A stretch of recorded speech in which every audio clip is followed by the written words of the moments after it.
Call meeting to order. Shelley, can do roll call, please? Mr. Mayor. District 1, Councilman Rios. Here. District 2, Councilman Pastor. Present. District 3, Councilman Leatham. Present. District 4, Vice Mayor Stapleton. Here. District 5, Councilman Gonzalez. Here. 6, Councilman Shipley. Here. Mayor Gameros. Here. We have a quorum, Mr. Mayor. Thank you, Shelley. Join me in prayer, please. Lord, we ask for your guidance tonight as we review our tentative budget for our wonderful city this year. Guide us with your blessing, and we ask for a blessing for all those who lost homes in this Telegraph fire in our community. And we pray that we are able to mitigate and minimize any flooding that would take place in the future. We ask this in God's name, amen. Amen. Freddie, can you lead us in the pledge? Sure, Mayor. I pledge allegiance to the flag of the United States United States of America, and to the republic for which it which stands, stands one nation, under God, indivisible, with liberty and justice for all. First on the agenda, we have new business. Item 1A, the council will discuss and possible approve a grant application to Freeport-McMoran Community Investment Fund seeking funding in the amount of $250,000 for the community center pool and splash pad project. Paul, Linda. Good evening, Mayor and Council. So we, in May, we sent in a letter of interest to Freeport describing the community center project that included the master plan and the addition of the splash pad. And so last week, we received a letter of invitation to continue in the application process, and the process has changed this year. And it's become very detailed. We must provide metrics that measure the effectiveness of the project, the population we will serve, how this will impact community health and wellness, but also how it will affect economic development in our community. And so we're coming to council tonight to seek permission in moving forward with the application process. And the way that this looks is I attended a training on Monday to learn about the new process. And so we have a grant team that we're working with, and of course it's Melissa and I and our watershed partnership executive director, and also a staff member, the wellness coordinator from Pinnacle Prevention. And Pinnacle Prevention was the agency that we worked with from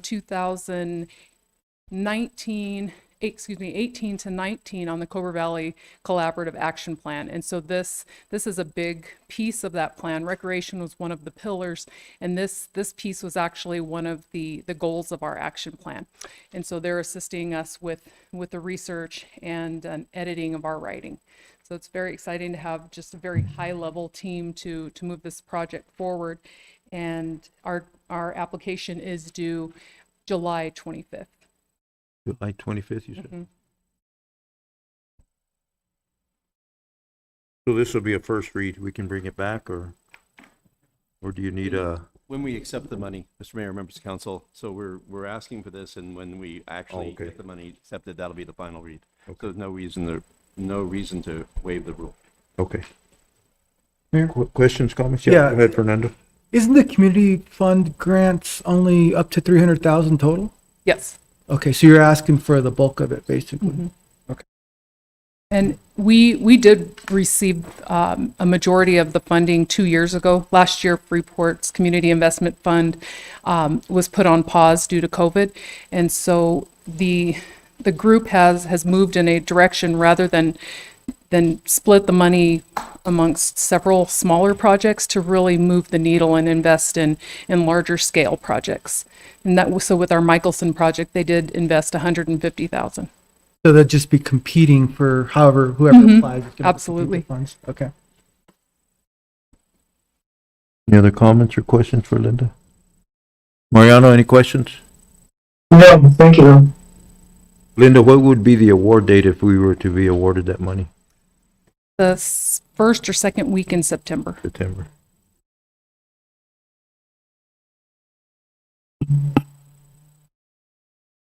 Mr. Mayor, if there's no other questions or comments, I motion to approve a grant application to Freeport-McMoran Community Investment Fund to seek funding in the amount of $250,000 for the community center pool and splash pad project. Second.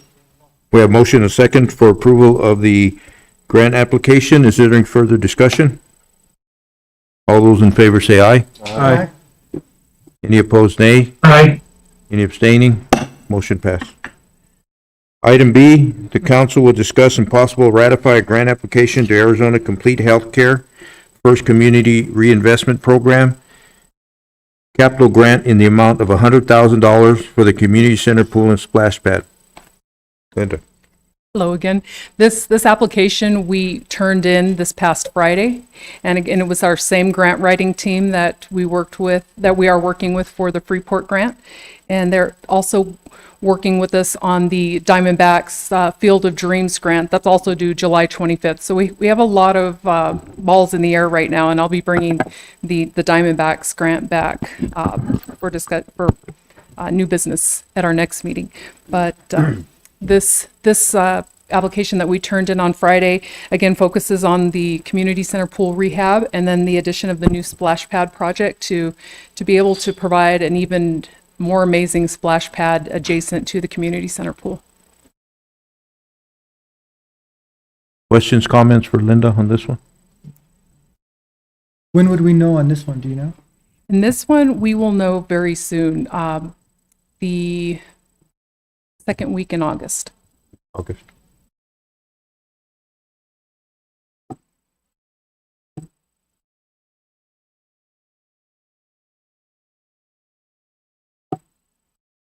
You good?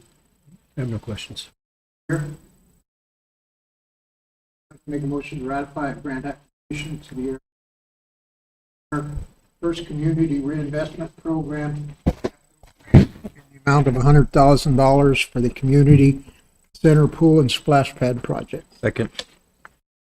Motion and a second for approval of ratification of grant application. Any further discussion? All those in favor say aye. Aye. Aye. Any opposed, nay? Any abstaining? Motion passed. Thank Thank you, you. Linda. Go to action items. Under action, we have consideration of council to approve the declaration of emergency flood mitigation post-Mescal and Telegraph fires. Mr. Mayor, members of council, we asked for this to be passed, Mr. Mayor, and Mr. Mayor, you actually signed it yesterday. I think you did. Yes. What this allows by you declaring this emergency, which to explain to the public, while there are no floods right now, we know that the scope and the size of this fire puts a great potential threat for flash floods.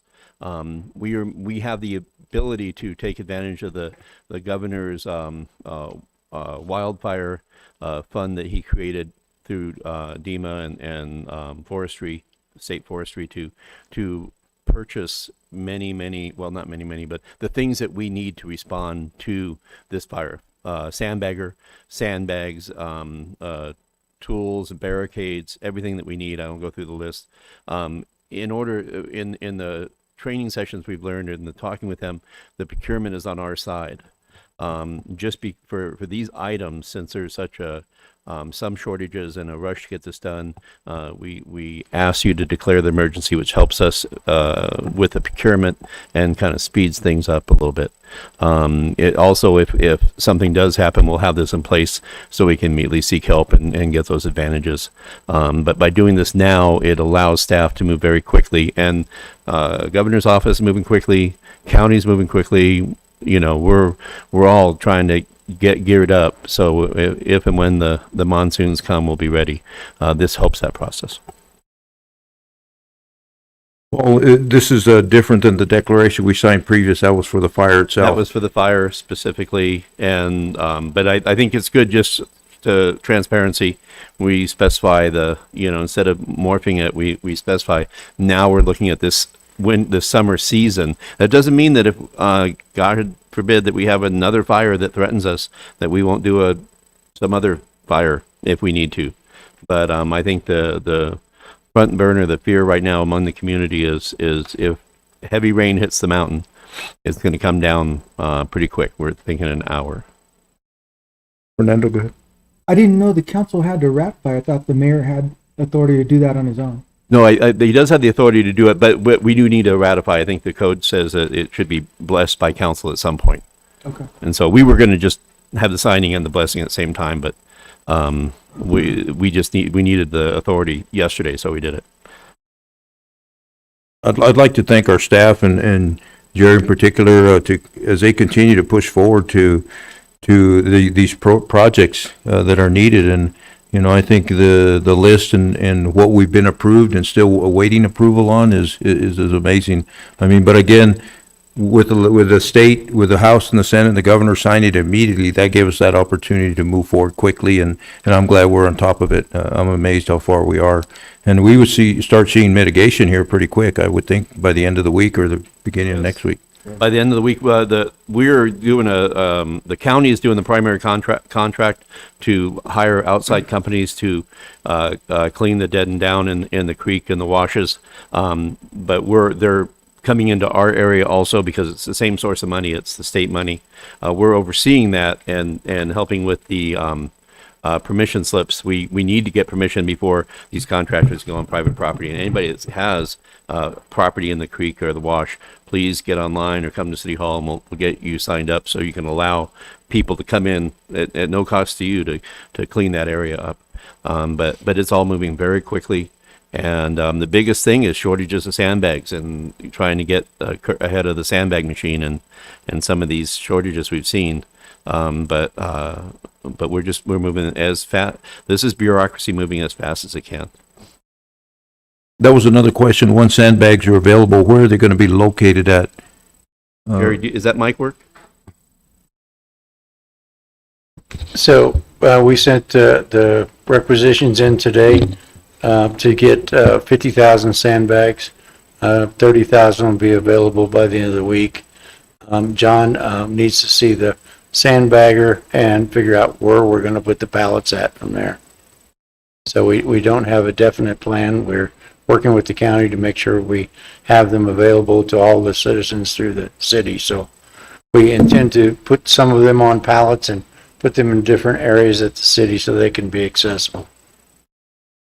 Because if you keep them at the public works yard, we could be on the wrong side of the creek. Yeah. Awesome.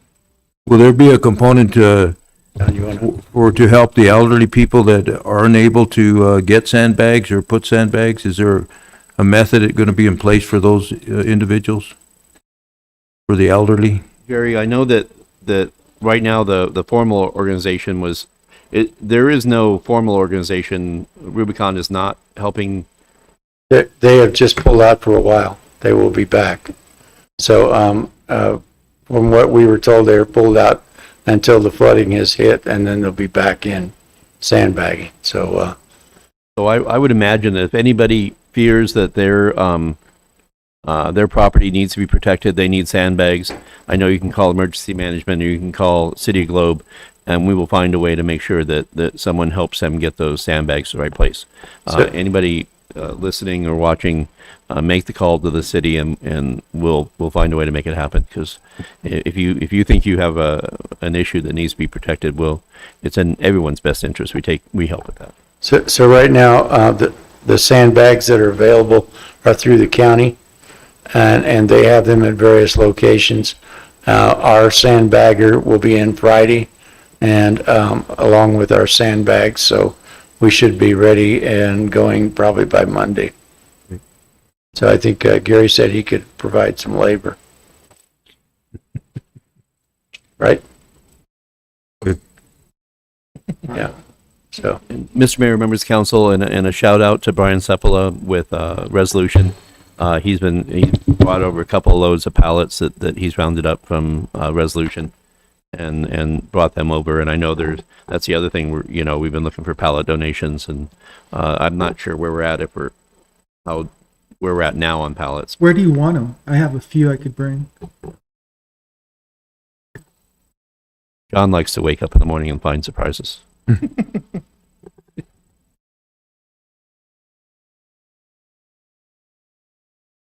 Any other questions or comments on it? Mayor, I'd move to approve the emergency declaration for the flood mitigation post Mescal and Telegraph fires. Second. Motion and second for approval of the emergency declaration for flood mitigation. Any further discussion? All those in favor say aye. Aye. Aye. Any opposed, nay? Any abstaining? Motion passed. Item B is consideration to complete the purchase agreement with Kenneth Brown for the purchase of the property located at 493 North Broad Street, Globe, Arizona. Direct the city manager to prepare an expenditure in the amount of $65,000 plus 1/2 of closing costs, and have the city manager direct a staff member to sign all purchase documents on behalf of the city of Globe. Good evening, Mayor, council members. If you remember, about 2 months ago, we brought forward the purchase agreement, and council approved that agreement in amount, for the purchase of the Silver King property at 493 North Broad Street. We signed the purchase agreement, the seller signed the purchase agreement. We had 60 days to get that done. We're at the deadline now. What we'd been waiting for are the documents that the whole purchase was contingent on. And that was the appraisal of the building and an environmental study. Well, we've got the appraisal report, and the purchase price was at the high end of the appraisal, but it fell within the appraisal. So we meet the standards for the appraisal. The environmental report just came in this morning.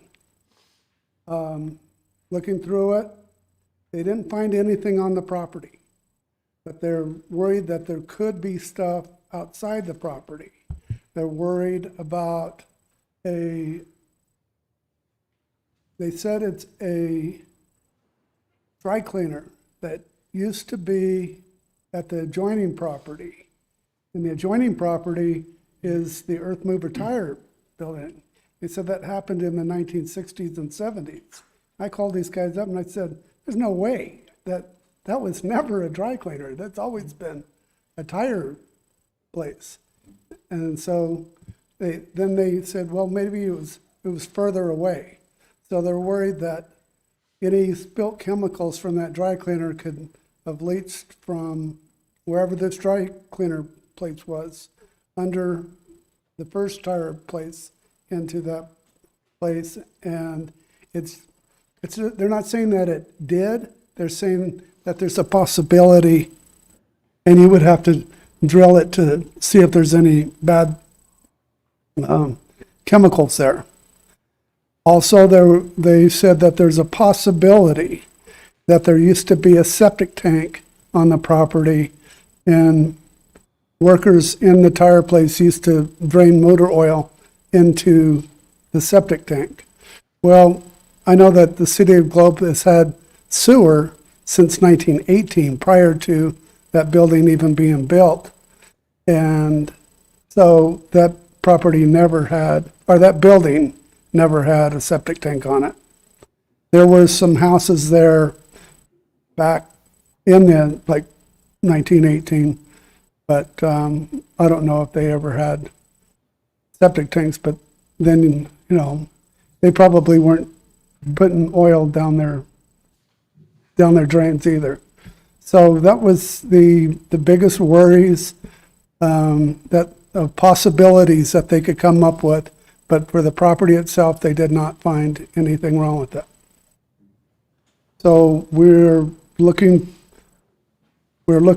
at, I think that it's a pretty safe bet that we're environmentally clean, and we should move forward with the sale.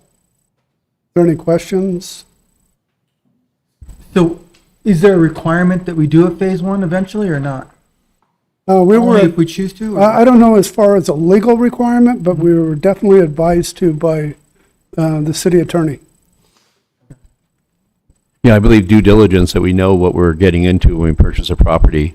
We don't want to buy something that turns out to be unusable or has future EPA implications. And so I think that while they're they're covering their bases by sharing every bit of information they have.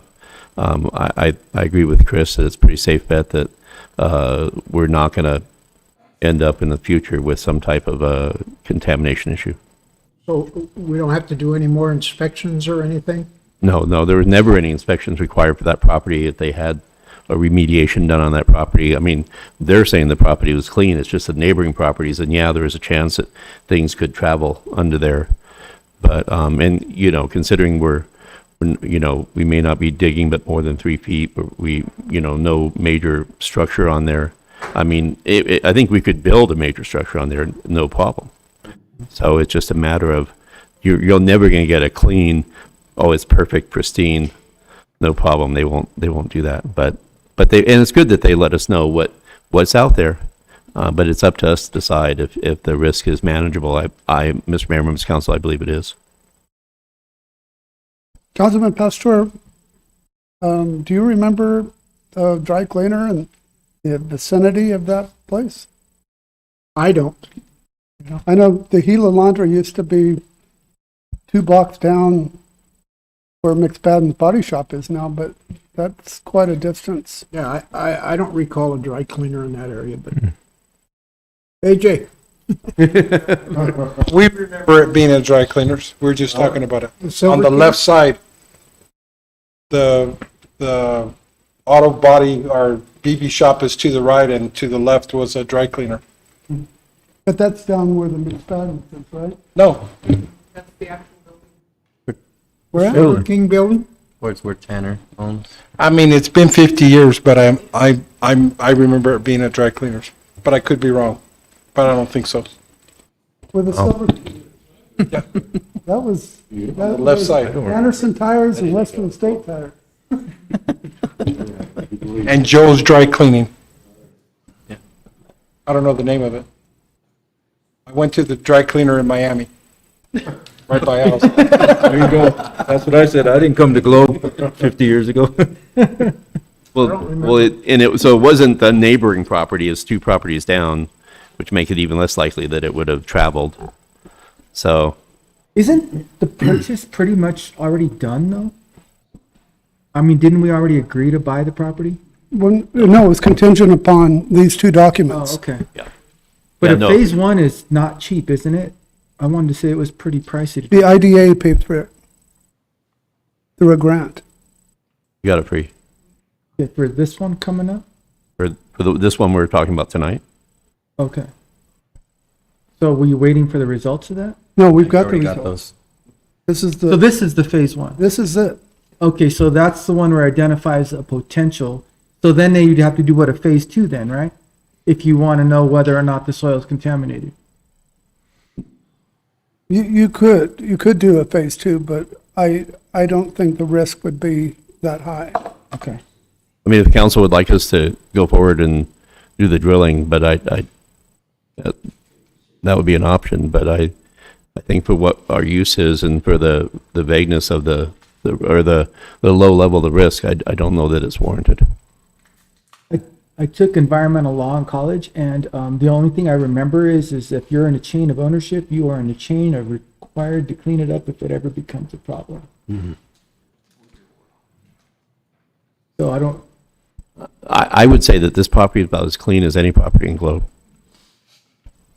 And so, I don't know, but it's council's preferences if you want us to do a phase 2. Is there funding for a phase 2? No. And it would probably blow the timeline on the deal, I'm afraid of too. Oh, the timeline is up right now. right. Yeah. But if it comes back contaminated, I'm sure the value of the property would go. I think the value of the property is based on, are we able to do what we hope to do on that property? And I believe with the information that we've gathered here, that well, there is nothing holding us back from moving forward with what we intend to do with that property. So this is not an investment property, this is a property that we want to create public value with. And I think we have no problem going forward with that. Paul? Oh, yes. So there is funding, brownfield funding available through the USDA. And potentially with partnering with the IDA. So the IDA applies for funding about every 2 to 3 years, and they apply for a big pot of money to assist development of properties in Gila County. They just completed a phase 1 for East Globe, and also Hill Street School and this property as well. And I believe the Rogue Building is next on the list, They'll do a phase 2 for free? if they have the funding available. Okay. Mr. Mayor, if I could. Go ahead, just. Based off Mr. Mayor, what has been talked about, Go, what the Mariano. property could be used for, Alfred, that it is, Yeah, hold on, Mariano. Jesse, speak. Can you say that again? I'm sorry.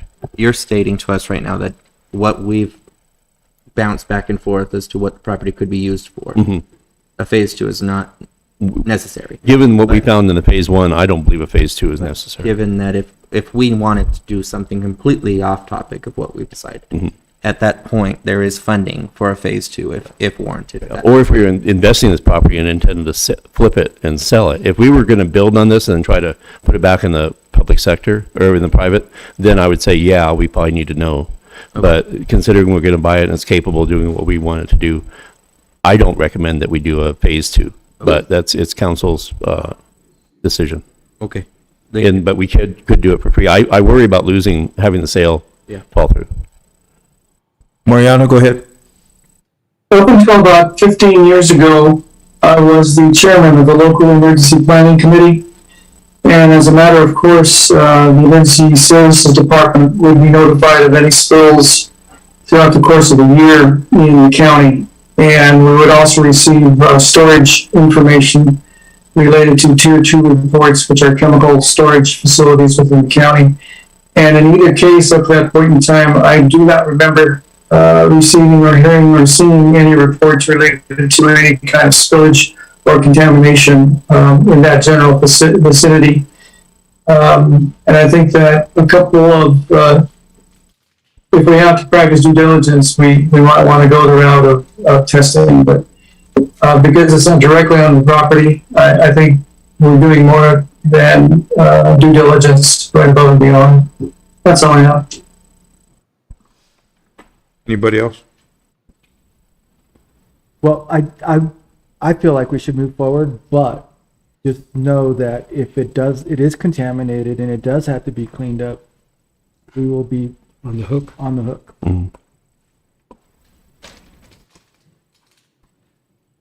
So it's kind of a little bit of a gamble. Yeah. Mr. Mayor, no other comments or questions? I move to approve the purchase agreement in the amount of $65,000 with Kenneth Brown and direct the city manager to prepare the expenditure and direct a member of staff to sign all purchase documents. Second. Motion is second. Excuse me, Do you need to waive the rules? could, because of the interest and time of getting this, because of the deadline, could council name me to sign the papers on behalf of the city? Yeah, it's in As this- part of in my your motion? I directed staff to sign, so it's up to the city manager. Yeah, it's in the motion. Yeah, no, it's in In the there. motion, direct the member of staff. Yeah. But they need councils to, the title company needs council to say the name of the person. Oh, okay. Well, then I'll amend my Yeah. motion to say that Uh, Chris signs the, Chris Colopy. Chris Colopy signs the documents. Who seconded? I did. Yeah, I'll second it. Okay, so we have a motion and a second for approval of the purchase of the property at 493 North Broad Street and the appointment of or approval of Chris Colopy to sign any necessary documents. Do we have any further discussion? Mr. Mayor, members of council, so Chris, don't forget, part of the deal was 2 City of Globe shirts. I'm sorry? But part of the deal was 2 City of Globe shirts, size medium. Yeah, so I think we have those too. So don't forget to take those down. You remember the shirts for the guy? Yep.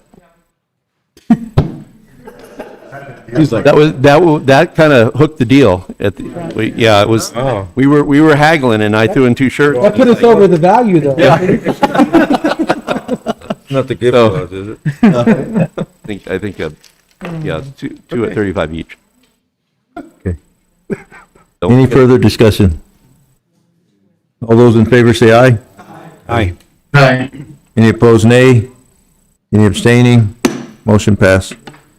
Item C, consideration to approve resolution number 1839 to adopt the City of Globe fiscal year 2021-2022 tentative budget in the amount not to exceed $53,849,344 with direction to make possible adjustments within the budget and announce a public hearing date of July 27th, 2021 for the adoption of the final budget and tax levy.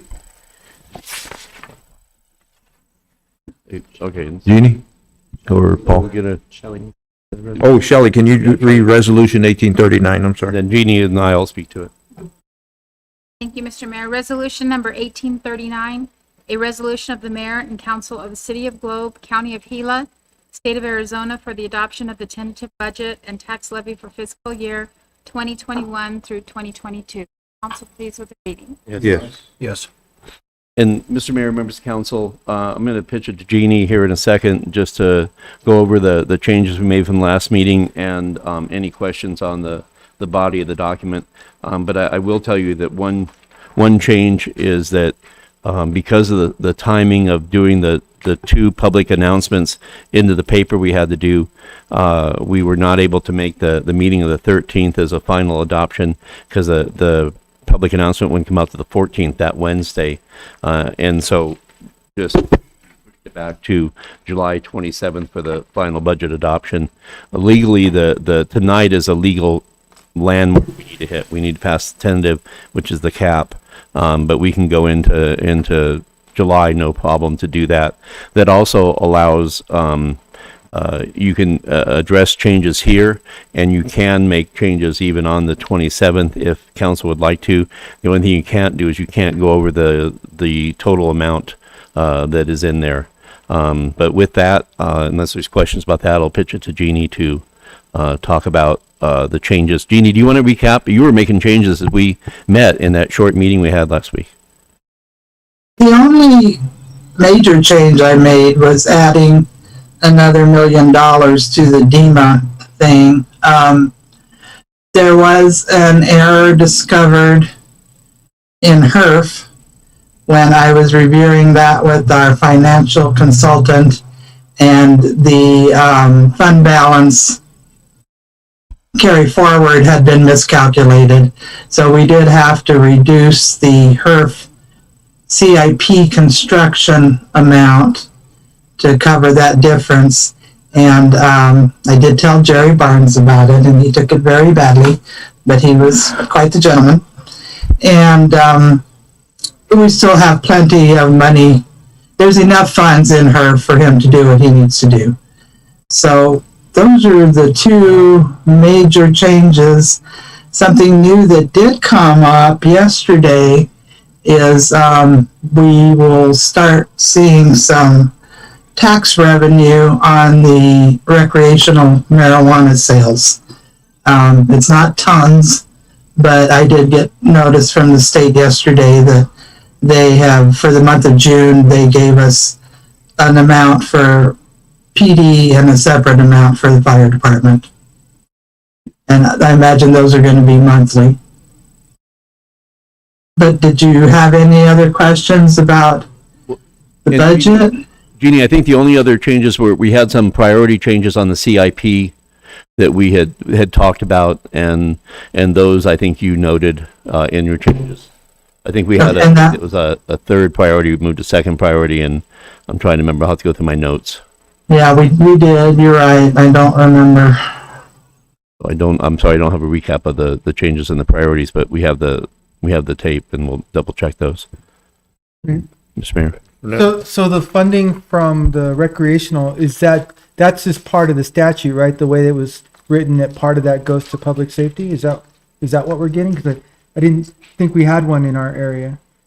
Well, my understanding is, and again, when I got those notices yesterday, I contacted our tax consultant and said, what's this? And so it turns out that it's a formula. Nobody knows what the formula is that the state uses. And the majority of the taxes go to the schools, but it's my understanding the reason they're sending it as Globe PD and fire is that it's to be used towards PSPRS fund balance. So, and And like I said, it's not a lot.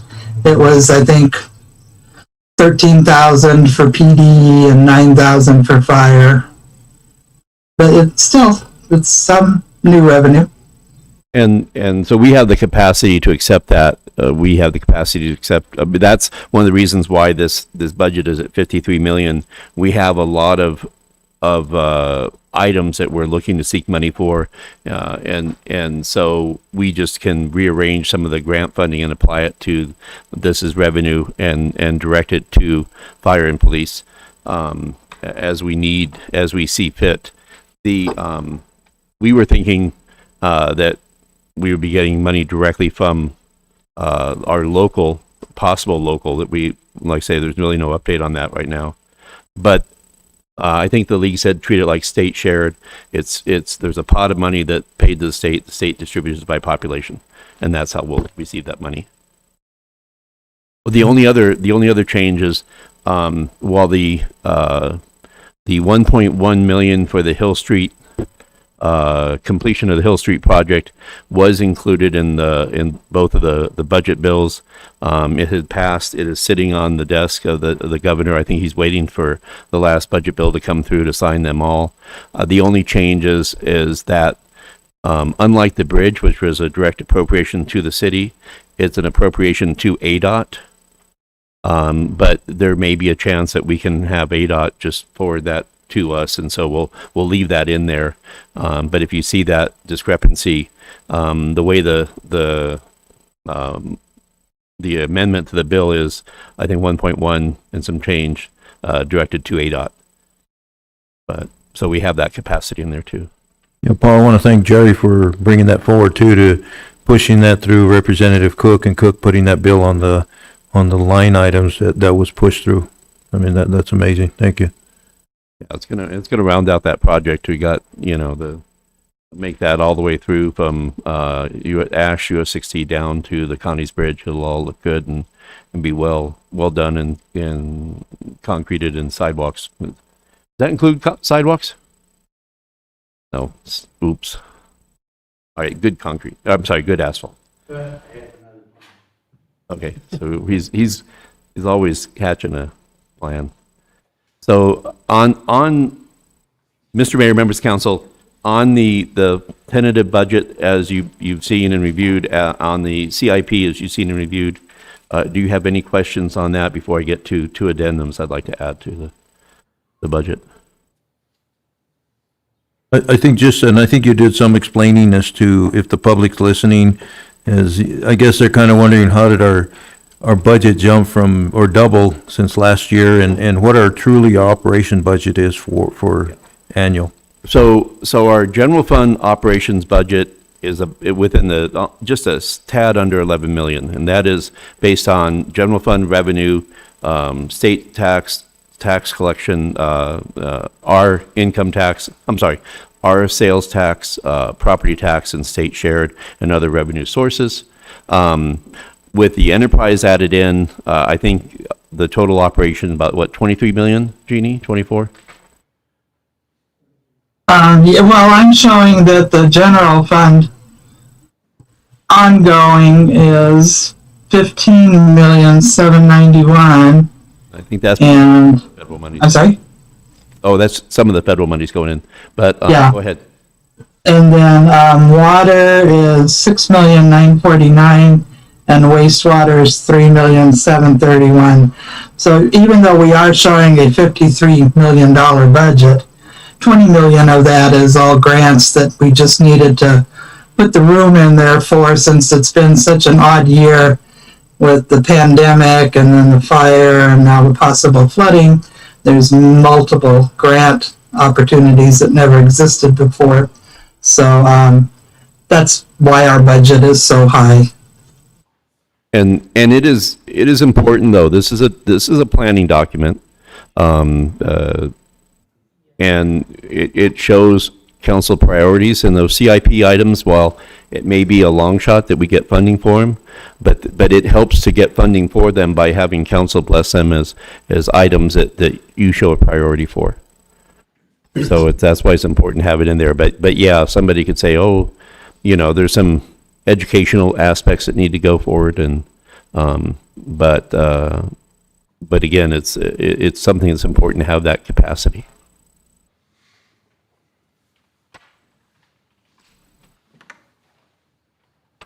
Thank you, Jeannie. Ready? You're welcome. You know, I just want to make a comment about the budget and, you know, where we are and the opportunities that are before us. You know, I think this is, it's important to highlight the opportunities that our staff has worked to get these grants. You know, it just shows that there's a commitment with this council, this mayor and council and the city to really do the things that we've set out to do and prior councils have set out to do. Going after these grant fundings is one of the ways. It's always been a way, but since I've been on council, this has been one of the times that I can remember, distinctly remember that, you know, there's some opportunities out there, and if we can land a portion of them, there's going to be some good things that will come of that. So I just think it's important that that gets highlighted, that, you know, we're anticipating, we're working towards, and we're striving for some development within the city. And this is one of the mechanisms. Thank you, Mayor. Thank you, Freddie. So unless there's any more questions on the budget, the tentative budget itself, Mr. Mayor, members of council, I'd like to call your attention to the memo that I put forth to mayor and council on the transfer request addendum. It's a one-page. I think you all have that. In order to save a little bit, I'm going to kind of read from the top and then go through each of these items, and then a little bit of an explanation, and then explain. As we all know, the events of the past year have caused external market forces to destabilize certain departments and certain segments of our city employment workforce. The City of Globe has become aware of the significant additional costs of the city in training, productivity, and work quality due to employee turnover. Therefore, in order to stabilize our city workforce in the most critical areas, I'm requesting the following funding transfers to be included as part of the adoption of the FY 21-22 tentative final budget. We're going to ask that we move money tonight, and we have a rationale in how we moved that, how we came up with those dollar amounts. I will say that we are looking, we did receive the salary and compensation study, a draft version. We're going to bring that to council in between now and the passage of the final budget, and that'll give you a lot more detail as to how we came up with these numbers that we are using. But in order to get Jeannie ready to make these changes and then get it published and everything, I'd like to ask council to accept this transfer request addendum with the knowledge that this can be reversed or modified until we pass the final. You can change on that. But I'd like to explain what we're trying to do. I wish, after seeing the model and seeing the salary compensation study that we got in just recently, it aligns with a lot of what we thought and shows us as compared to regional partners like us. I wish we could make changes and implement this salary study into the full 103 people that we have here, but the cost would be too. We're not ready to do that just because of the cost of that. The changes that I'm asking to make are going to be coming from one source of money is the money that we use to pay ourselves back for the COVID money, for the COVID costs, and that is now a general fund dollar. So we have $261,753. that is funding the majority of this. We also believe that we can free up, when the time is right, about another 66,000 to pay for this. But it's not pulling from fund balance. This is pulling from money that is a source. It won't come, even the 66,000 will, I believe, will come out of freed up money from the general fund. And so there's limited ways of funding this. I believe that if we had the opportunity to do the funding, do the study, make all the adjustments, and pull the trigger on this in a year, would be the normal way to do this. But I don't think that some of our departments and some of our situations need to be addressed now. They need to be addressed today or this month. And that is why, instead of waiting for the revenue to come from the normal sources, we're going to pull this money and secure what I call a department fix to stabilize these departments. As we know, if the more people we lose, the more training dollars we lose in fire and police, that is magnified 10 times. I mean, it's very expensive to keep those. So we need to stabilize these now. So the stabilization for the police department, I'll start with that, which is the most hefty. The transfer of $129,318 to police department salary and wages, and an additional $84,232.34, which is so every time the salary for PD goes up, there's a PSPRS percentage goes into that, workman's comp, some other items. And so it's about 67%. For every dollar of additional PD salary is a 67 cents that we need to include in the budget that we need to pay out on that. And so that's where we get to the $213, 550.34. That will impact, we applied the compensation and salary study to 21 positions. We are modifying 19 based on that evaluation. That does not include the police chief, and it does not include the civilian positions. And that is based on that study, and that will, we believe, the police chief believes, and I believe, will be enough of an advantage and we want people to stay in Globe. We want people to be afford to work here. We are facing other entities offering $5,000 a person for hiring bonuses. We're seeing the wages going up. The safest way, the best way for the city of Globe to have a safe and professional and avoid what we see across the country is the more experience our police officers have and the more experience in Globe that they have.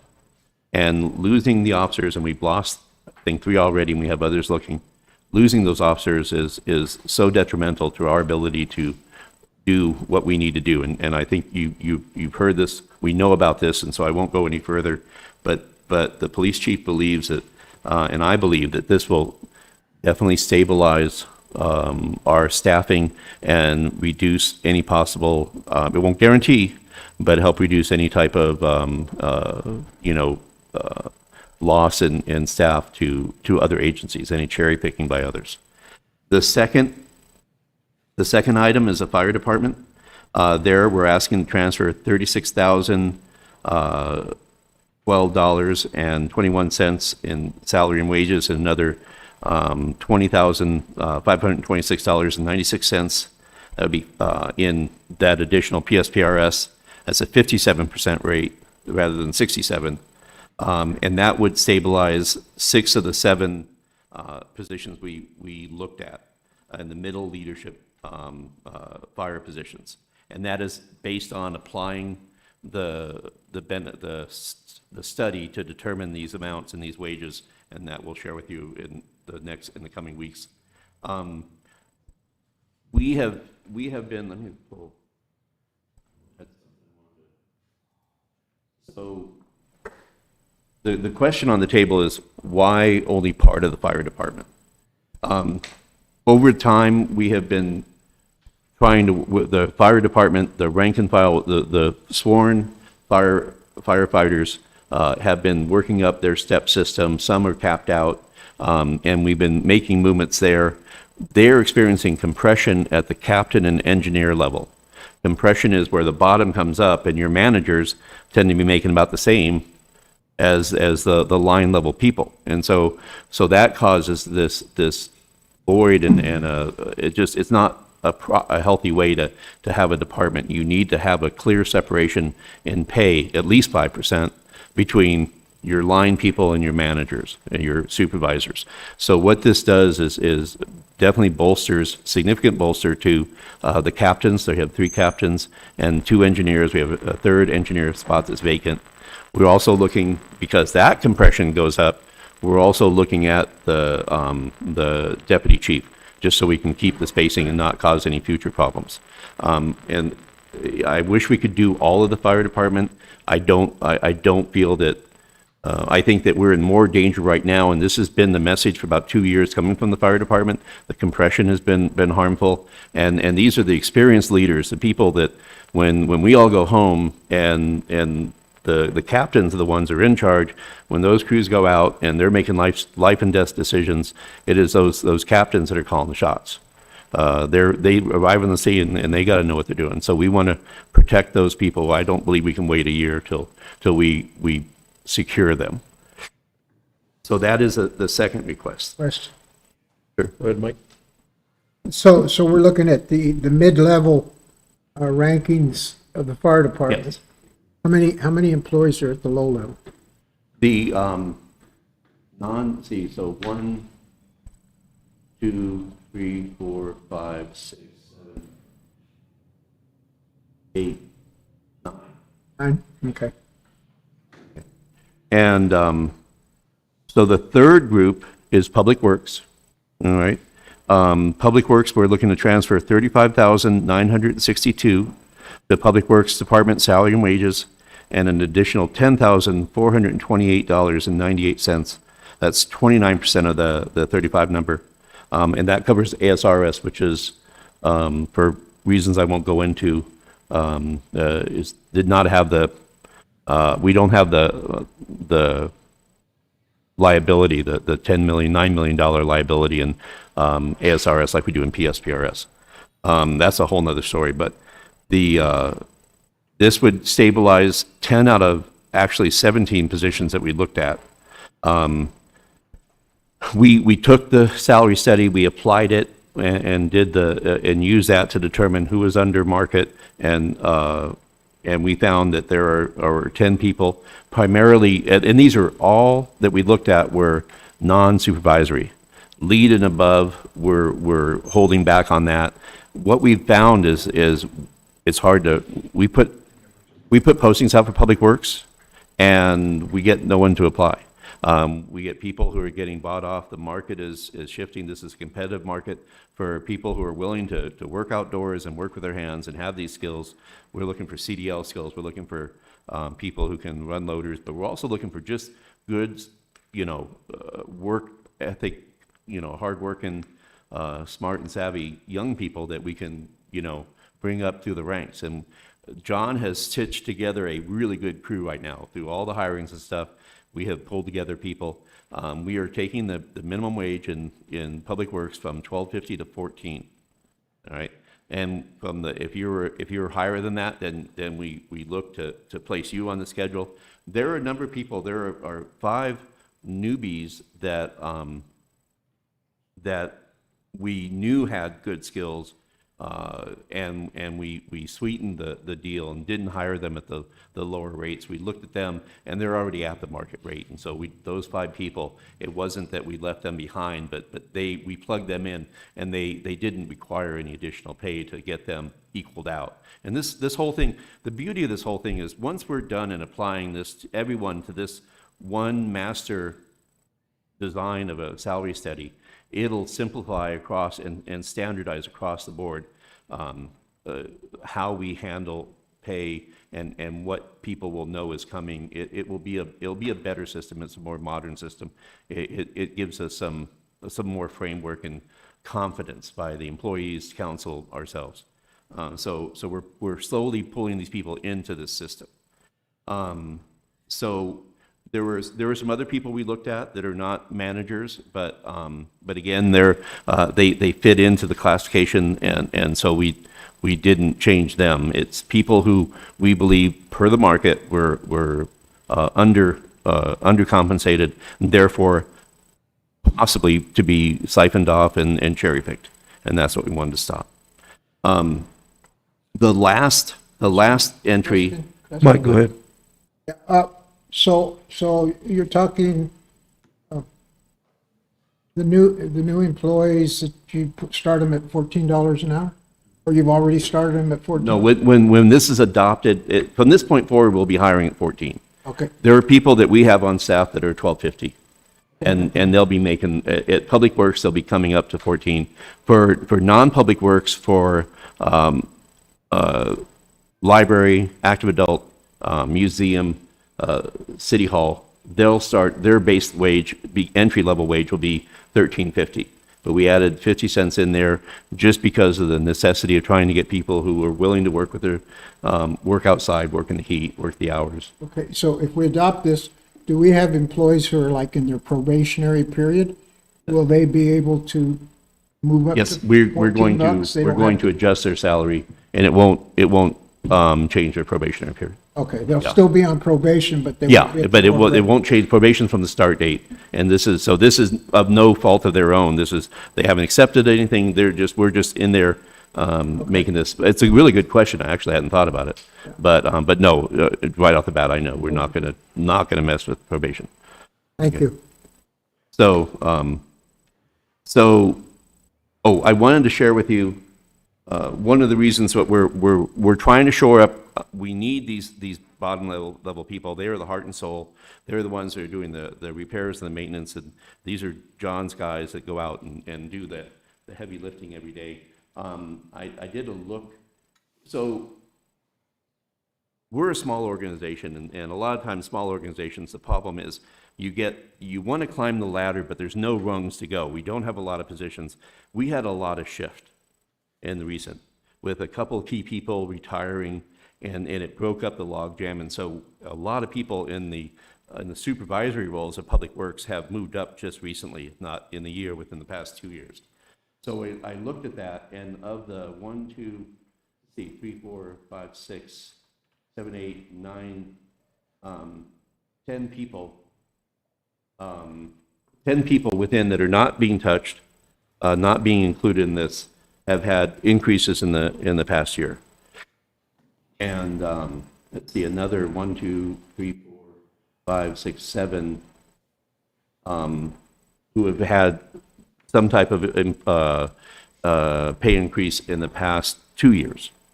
Okay.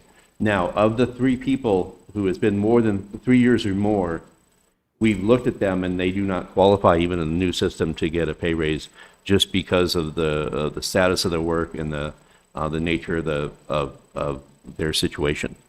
Okay, which means that they're even for their long term where they're at, the fact they haven't had a pay raise, they are at market and being compensated fairly. Okay, so you don't have eventually in a year. Oh, and that's the one thing I wanted. We had talked about a 3-year plan. I am backing down from that. We're going with a 2-year plan.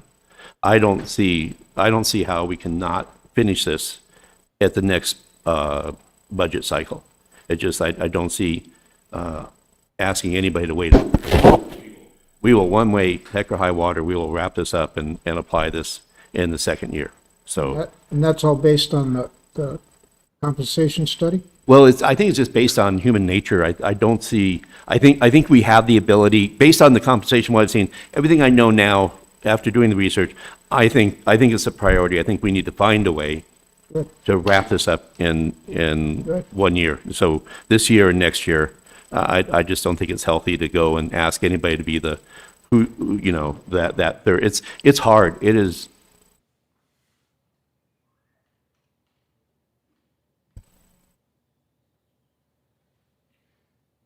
Hang on a second, sorry. It is hard to make that split. It's hard to pick, who are you going to help, who are you going to ask to wait? I don't see asking people to wait 3 years. So that's just my thoughts.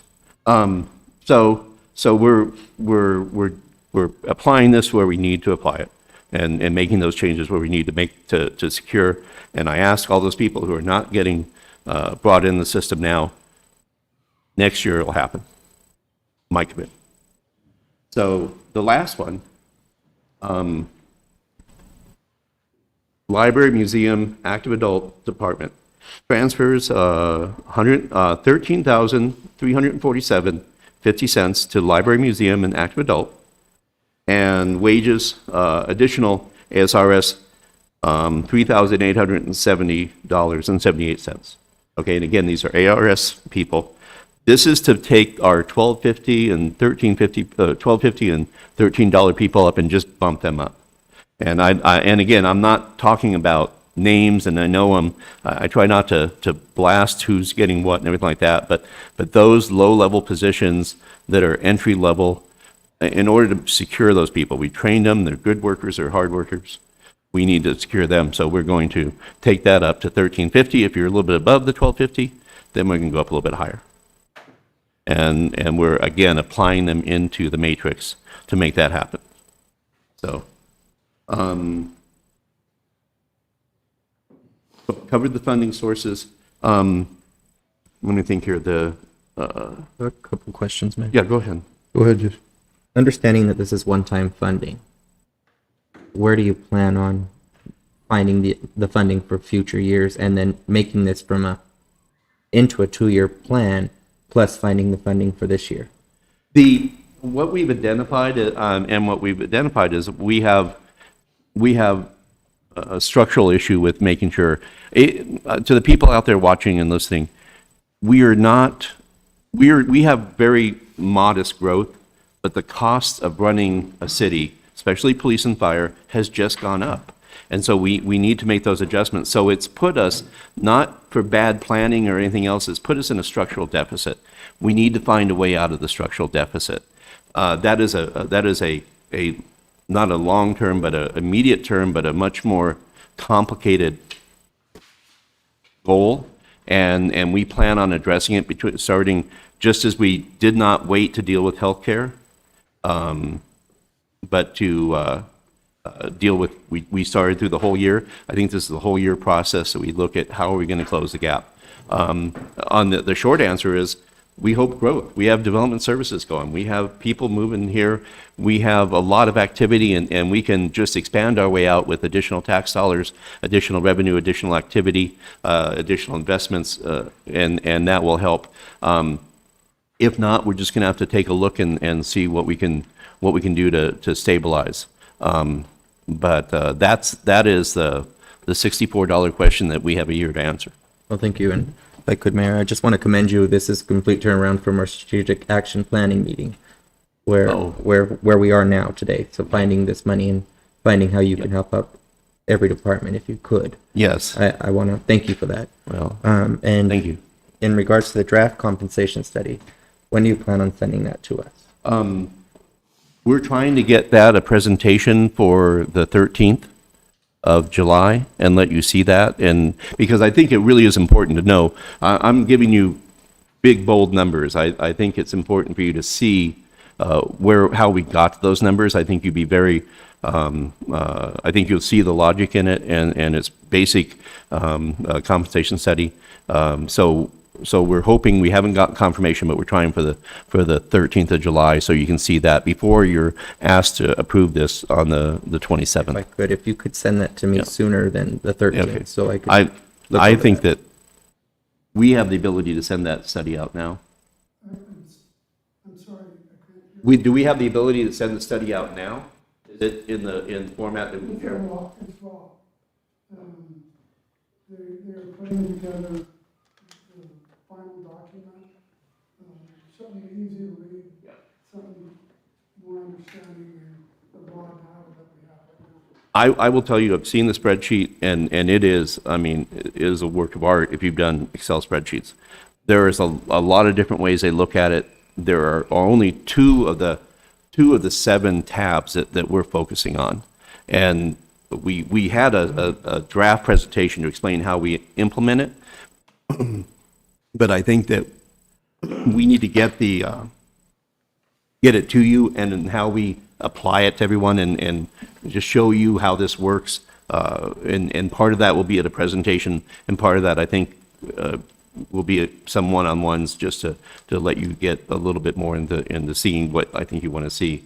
But I don't want, this is not the study we had 6 years ago where we blasted up on there all these categories and jobs and stuff. I don't see that type of presentation. I see a presentation where we talk about the philosophy and the metrics and how this works and how it is best standards. And then we can, but share with council so you can individually see kind of how we apply it and where those numbers are. Okay.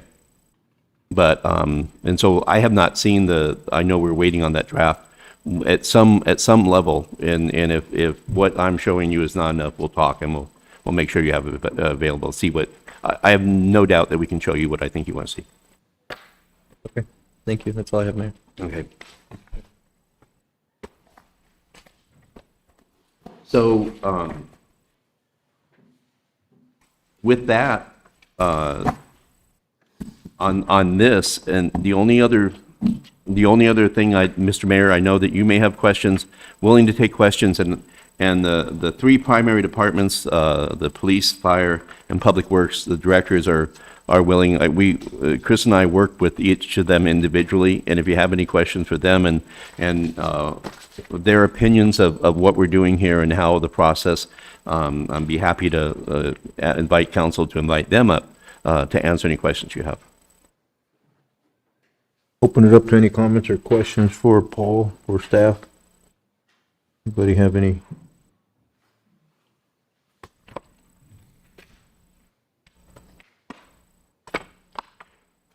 No, I'm good. I had a good discussion today.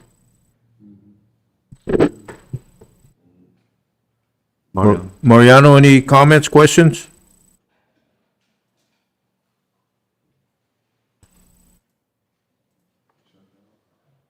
Beach. You gone, Mariano? Maybe he's on his way down. I'm on now. Sorry about that. The police chief and public works gave me a tour in the last 3 weeks. Just looking around the city and then listening to their comments about their efforts to improve their departments. They both have a lot of vision. And I do see in the budget itself for those two departments, the thing is that, and no offense to previous council, there's been a lot of stuff put on the back burner. And this appears to be the year that if we do get the grant funding and other revenue sources in, there'll be tremendous improvement to those departments and to address things that have languished in the past. And I'm very happy that we can help them get there. And that's across the board as well as with the other departments. I see it a year of tremendous build out of many programs that exist here in the city. And I'm really happy we can attack those and improve those things we have seen in the past. That's all I have, Mr. Mayor. Thank you, Mariano. I do have a couple of comments and possibly some questions for some departments. You know, to get to a level where we run a professional city, these services do cost us money. And in order to provide those services, we got to pay the proper amount of salaries that we think, or that is competitive to keep these people here. And there's a lot of key positions in the city. I can see where you're getting the money this year to be able to, we're looking at about 333,000 in total amounts. The good thing is that the flat tax amount was changed, meaning, and I think it's still going through at a 2.5, but we're getting a bump of from 15% to 18%, so Yes. our $360,000 loss will be much less than what we anticipated. About 35,000. About 35,000, which is amazing, which is great. Yeah, that's a big change, because that would have been challenging, double that money that we'd have lost too, so. I think there's things that we're doing. I mean, this is a challenge for us to make it sustainable in the future, and I think some of the things, our economic development plan is huge. I mean, we've been setting the foundation for years now, a couple of years, and we hope to see that growth come to us in the future. Housing is going to be big for us. Employ people that live in our city, in our community. That's what we need to do.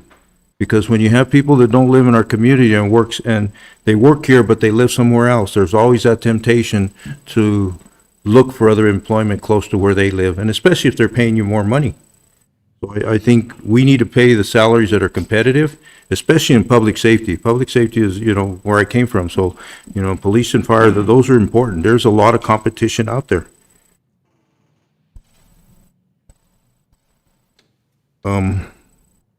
Lost my trend. Recreation, another big one, if we can attract for here. I'm just hoping that, the future, that our plan, our economic plan is positive in the future, and we've already seen some growth, and it continues to grow in there.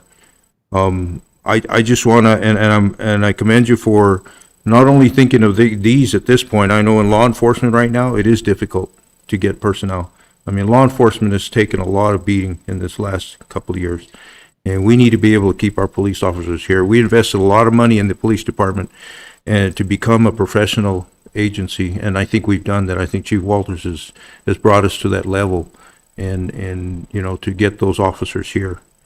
Fire, I understand their skills and their specialized training. We need to also look at that, because what could happen in fire also is we could start losing personnel in theirs, and once we do that, we need the protection of not only crime, law enforcement, but the protection of our downtown and our residential homes in our community, and that's important. We need professionals in those. I do hope, and with this salary increase, that we are not any less than any department. I hope our starting salaries are not less than Gila County SO, or I don't know what we're comparing ourselves to as far as salaries, Chief. You might give us a little bit of that?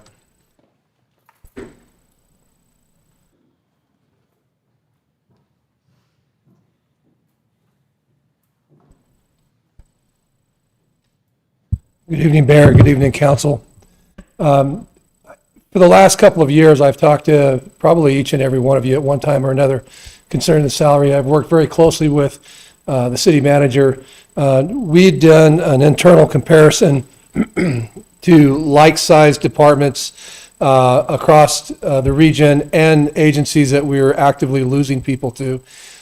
In addition to that, the city manager and the HR director, Chris Colopy, have worked with the leagues of cities and towns and get a copy of a salary study. And at the end of it, when I sat down and worked with the city manager, what we found is this puts us competitive to the region. We didn't try to go way over.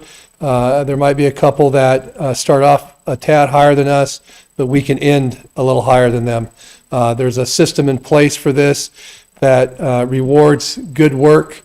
You can reward somebody, and there's a step process to it, and you can also kind of do some corrective measures with it too. We were very conservative in how we looked at it, and when we came to the numbers, we were very conservative on how we placed people and what adjustment they would get within my organization. The one thing I would mention, it's been my experience since I've been here and working for such a phenomenal place, that historically we've done less or we've done more with less. You can't go any farther than Public Works to see that. They're an outstanding group of individuals, and they deserve everything that we could possibly give them. The fire department is top notch. I was very fortunate and worked in an area, and I'm very familiar with first responders. I'm very familiar with partnering with fire, and they're excellent. The only difference between my department and the other agencies and the other directors' needs and stuff is just a long, consistent overturn of personnel within my agency. And we've kind of put a stop to that to a certain extent, but there's only so much I can do internally. If we don't become very competitive, it's going to continue to go. I was very fortunate when I sent Commander Castaneda to the Northwestern School of Leadership. He actually did a research paper on the issues facing Globe, and it was so well done, it was nationally published on the true price to communities such as Globe by not having retention. We've lost millions, not tens of thousands, millions of dollars because of high turnover rates in the police department. The reality of it is, it takes a lot to get somebody hired, get them trained, and get them to the level that they need to be functional police officers. Not just off probation, but truly functional within our community, that knows our community, that has a background and skills. And that takes time and it takes money. Again, I can't speak highly enough of the other directors, the other personnel within it. Right now, today, we just have the biggest need. However, we were extremely conservative when we looked at this. We're not trying to compete with Chandler. We're not trying to compete with Queen Creek. But we do have to compete with the region, and we do have to create an environment for our people to thrive and want to be here.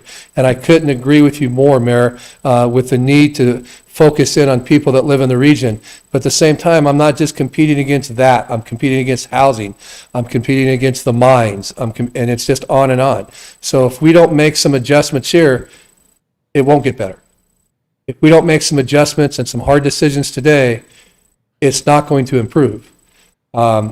I've been very fortunate the last couple of years. We've had a big focus on trying to hire local. We have several men and women that we've hired from the local area that are excellent young men and women, are going to be extremely productive for the police department. And about the time they're really productive for the police department, they're going to move on if we don't do something to curb it. We've lost 3 people this year. We've got 2 more people that are in the process of going someplace else. It's going to become a snowball. So I commend the city manager and the personnel that worked with him and the other directors for all the hard work they've put into this. But this is the moment. This is the time that we've got to say enough is enough and take care of our people. I'll get off my soapbox. Any other questions?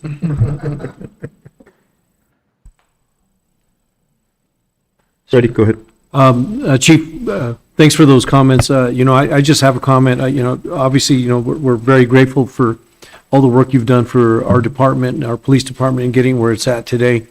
But I've also recognized that your position and the situation that we're in, because even listening to the, Phoenix local news, it was only just weeks ago that the big cities are doing the same thing. They're going to their councils and acquiring funds to retain police officers. So that trend is not just in Globe, but it truly is in the region. And there's no way that anybody can doubt that based on what we've seen in the recent past. So I appreciate you making a push on this. And council and mayor and council, you're right, Councilman Rios. This is a big push in the valley. The city of Chandler, I just found out today, was approved for 25 additional officers. That means they have 39 open sworn positions today. That is a phenomenal place to work. It's an excellent run city. It's an excellent police department. They have a great chief. It's a sought-after place to go work. Not only that, as popular as they are, it's like playing for the best sports team at times. You're putting in for it. They're offering $5,000 signing bonuses for these men and women that get hired there because it's becoming that crazy competitive right now. We don't have that ability to do it. We have to at least try to pay. We have to focus in on men and women within our region, and we have to create the best environment for them to be successful working at the great city of Globe. And that's the best that we can do. But it is a very competitive thing. And as the mayor mentioned earlier, we've been taking a bath the last year and a half. Some of it's well earned, and some of it's not. This community, however, has been extremely supportive of the police department across the board. And I just want to say thank you to the community and thank you to council and to the city management because they've done a phenomenal job of supporting the men and women of the Globe Police Department. Thank you, Chief. I commend you also for what you've done with the department. We know what it was years ago and where we were heading, and I agree. It's time that we acknowledge and recognize our employees. All our employees are very important to us. So thank you very much. Thank you. I'd just like to invite Chief Robinson up to just any comments I have a question for Chief Robinson also. I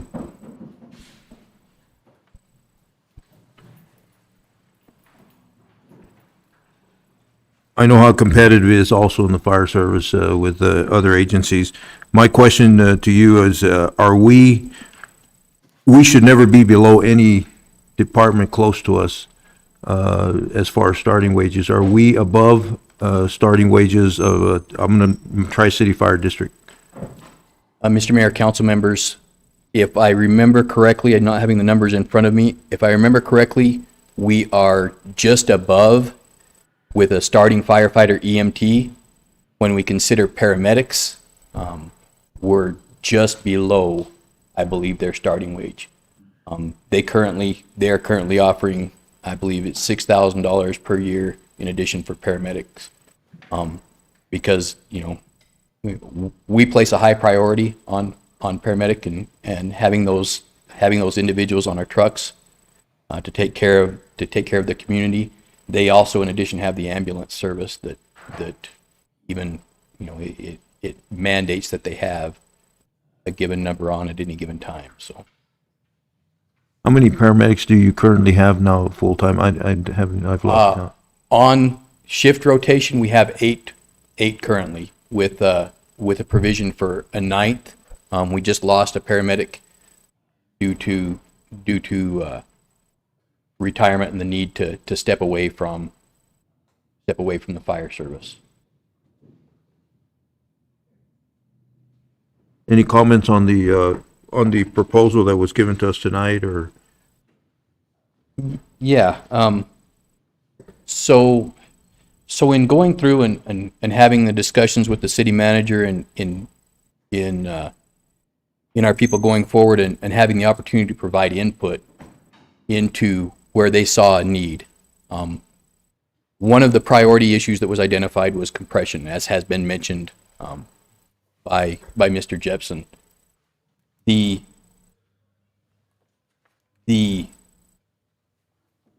steps that are being taken tonight help to address that. They start to deal with. Paul did mention that we have some people that are capped out. They've reached as far as they can go in the current salary system that we have.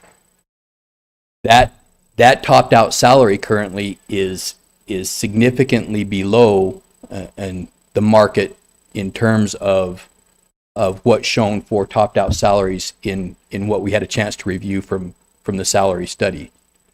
The reason was because of compression, that there really was no room to take that any higher at that time when we established that matrix originally. This does take steps to address that. I would just bear in mind, and it's been mentioned, a 2-year plan.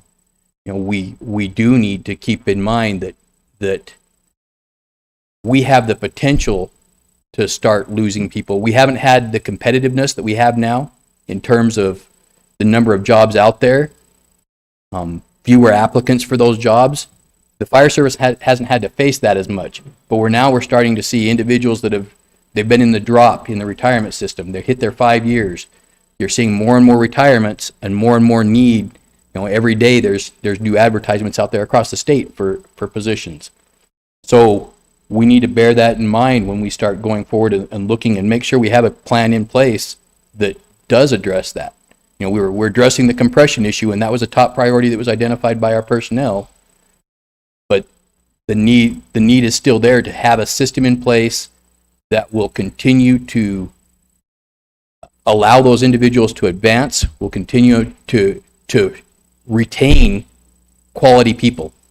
The ones we're in danger of losing, those 6, 7, 8 year paramedics, 8, 9, 10-year captains, the leaders that are going to be able to carry things forward for us are, we're starting with that, but we also need to make sure that we can attract people for the future, and we keep filling the ranks with quality people that want to be here, that want to serve, that we can hold on to because we're taking care of them. We're providing them with what they need in terms of wages, benefits, but also equipment, equipment, facilities that are safe and that are going to allow them to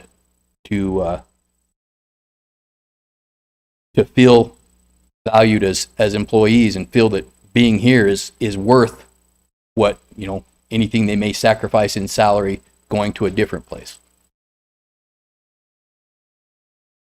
I hope that that compression, taking care of that compression issue will encourage some of these individuals to advance themselves to a higher level as a captain's position, so you can see that separation there.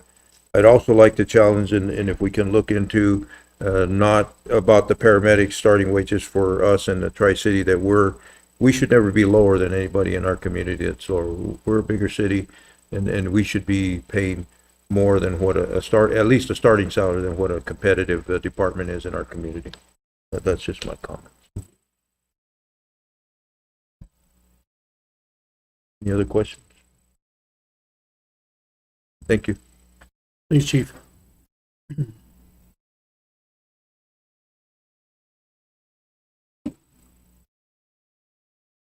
Other comments, questions, public?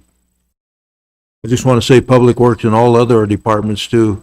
We appreciate everything you do, and we hope that this helps out with some of your deficits, and hopefully, like Paul had said, we're looking at he's looking at a 2-year plan that we can address other people within the city, because every employee is important to us, and it's time that we recognize that as we move forward and become a more professional city.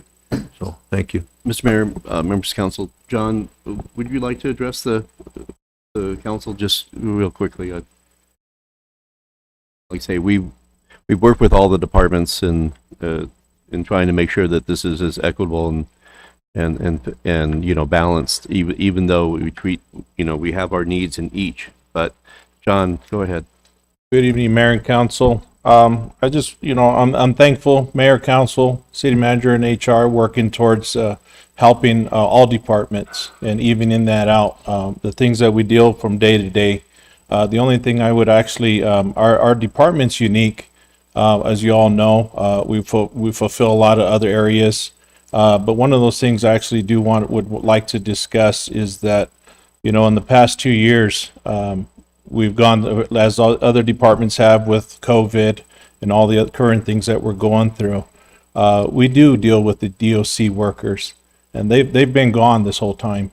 Going forward, I'm happy that we're discussing the entry level positions, but I hope this discussion carries on, just like you mentioned, Mayor, for the next budget cycle and going into the next year. It's just not a one-time adjustment, because not only do I depend on entry level staff, as you saw presentation for tonight's budget, a lot of that's Parks and Recreation. That's not just my entry level, staff.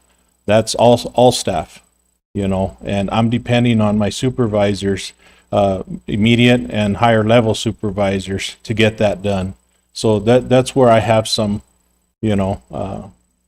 consideration, and I hope that council would consider, Mayor, Council, and the City Manager would also look at that as well upon approval of this final budget, or finalizing the budget.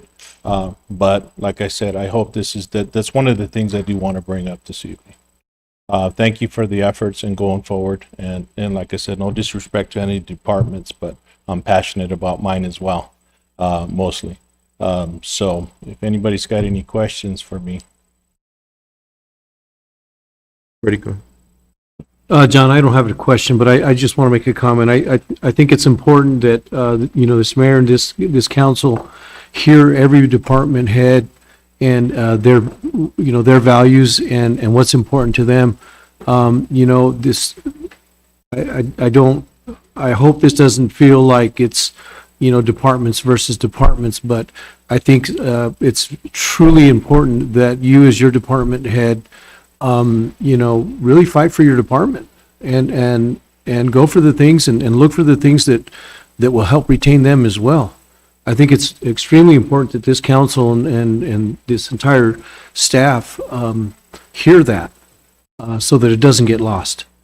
Because I'm kind of partial to the part, in a way to Public Works because, you know, you talk about a water dog, and I was a water dog for 20 years in my company. And so I truly understand what it's like to be out there in the middle of the night, in the cold, the rain, and in the ditches, and just, you know, having to work through all those elements. And I'm not discrediting any other department, okay? In no way. But I think it's important that as a department head, you definitely do have every right to look for the best interests of your department. So I appreciate that so much. Thank you. And just to add on, just to finish up, one of the things I did want to bring up, you know, when we talk about retention, you know, I've had a position open for almost a month now. I have one application. You know, that's where we need to bring people into our department as well and make it fulfilling to become a City of Globe employee in our department. So. Thank you, John. Thank you, John. Mr. Mayor, members of council, and people are our most important resource and asset, and no city. We are aiming high here in the City of Globe. We want to improve. We want to bring business. We want people to settle here. We want to succeed, and you can't do that unless we have a highly, you know, highly professional, highly proficient staff. We're working to build that. People come here and they want to know that the streets are safe, and if their loved one gets sick, that the cavalry is going to come and take care of their loved ones, and that their water is going to, and plumbing and streets are all going to be, you know, functioning and good communication and good transparency. This is all part of that plan that allows us to set the stage for what we hope for, what Mariano talked about, Councilman Gonzalez talked about, is coming around the corner.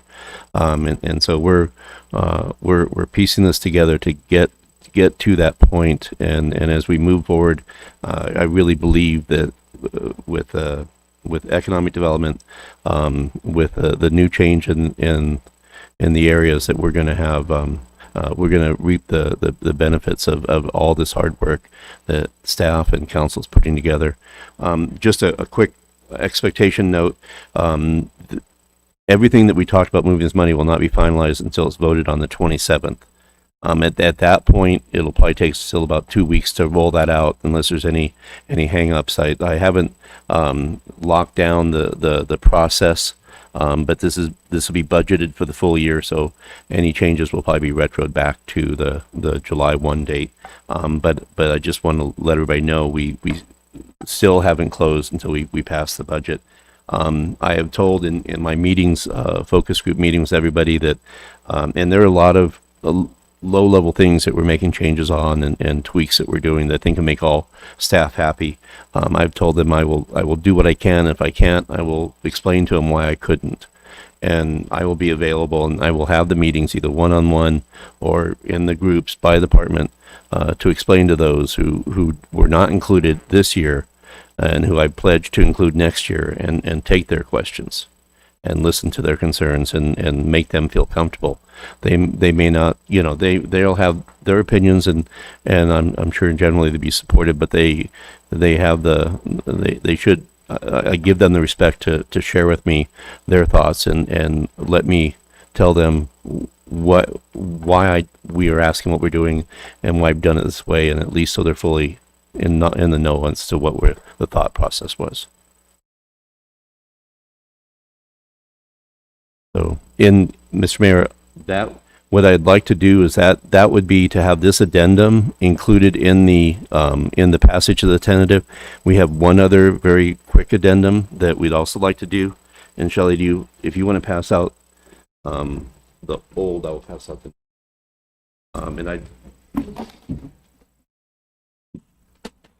Do we need a motion for the addendum, or just a? We'll do them all together. This is new.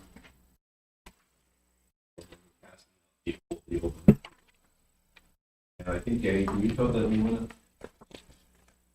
to see that?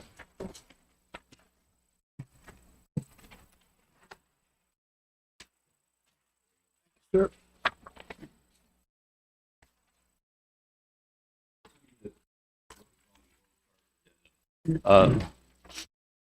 So after we had a discussion and we made some changes to help offload some, as part of my evaluation, offload some of the duties and bring them up with, get me focused. We rolled out that first, the old org chart that you see, which showed how we're kind of putting this umbrella over development services. That has been functioning very well. Right now with under Linda Netto's leadership, she's been quarterbacking and overseeing everything from the people here in code, the building official, and the development services requirements, inspection, and then our consultants, plan review, zoning administrator, Dana, of course, and Wildan. And then working with fire and engineering, to handle the massive amount of development activity that we've had. We've never seen this much. We didn't think it would maintain through the pandemic, and it's going great guns out there. This is our future, is these people who are coming here and trying to do that development. This council wants to be business friendly. They want to streamline this, but we also we want to make sure that the people are building safe and are getting the customer service they need. What I would like to do is, in part of my responsibility to you, is bring forward a full-blown org chart. I would like council to include this org chart. There is no at this point. There's no financial repercussions. This is a restructuring, and of the departments. But I would like to adopt this into the formal org chart and ask council to, if you have any questions, we can answer those, but include that in the stipulation. Mr. Mayor, can I ask a question? Go ahead, Mariano. Paul, can you have Shirley email that to me, please? Pardon me, Councilman? Can you email that org chart to me, please? Danny, can you throw it on the? I don't have it. Let me send that. I'm sorry.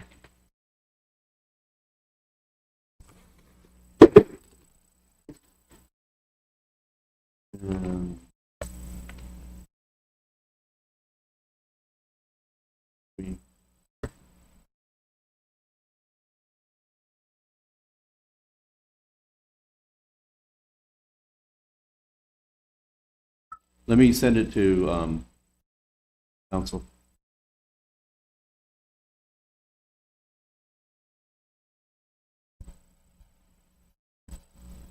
Councilman Gonzalez, did you get that yet? Got it. It's downloading. Thank you, Paul. Sorry, I didn't. I get that to you. So I believe this to be our future, and this is what's been working. Any questions or comments on the org chart for? I do, Mayor. Thank you, Mayor. Unless I'm just not seeing it, on the 2020 org chart, you have Development Services Department vacant. And I'm not seeing it unless it's buried somewhere in the 2021 org chart. That would be on the lower right. Development Services would be at manager level. Okay, I was looking at, it was the color that threw me off. Yeah, no, and basically where we had development services, the umbrella, it's more than just development, it's the community, and we've been working, the development has bled over into recreation and to the parks, into all the things that are happening. Now, that is why we're moving museum under the community development. Again, it puts everybody in the same umbrella, pulling in the same direction, so that we can do well and coordinate. This org chart reflects the reality that we're operating under the past 4 months to 6 months. This is pretty much how it's been operating. And I think it's, since we're at that budget cycle, I think, and going to do a new org chart that we document and recognize the roles that people are playing. Mayor, if I could. Under economic development now, all of these departments now respond and are under economic development? No, they're all under economic and community development. Who's in charge of that? That would be Linda Odinato. So what is underneath economic development then? Or are you giving her Well, two her titles roles are expanded. Well, are you giving her two titles then? Because we've seen this in the past where too many hats that are worn causes issues. And, well, and now what we've also seen, I've seen in the history is that is a lot of times when you have a separated development services and economic development, they're at cross purposes. Sure. And you have economic development say, yeah, we can get her done, and we're going to do this, and development services comes in and says, well, hold on now, we got some requirements, and we got some rules, and but economic development promise, well, we got to look at this, and I will tell you that when you have a single point of contact with the development community, where they're both on the economic side and on the development side, it functions better. I don't see this as two standalone departments. They are commingled. Well, you had them all underneath developmental services department. That was all underneath in 2021, and now you've taken the developmental service department and put it underneath economic community development.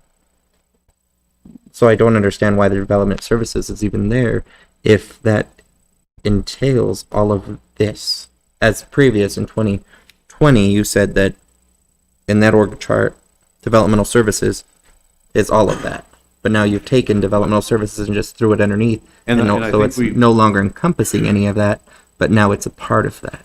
I think in general, it reflects the reality and the fact that the combining of if you replace economic community with development service, development services, we're into an area of trying to expand, better describe what we intend to do.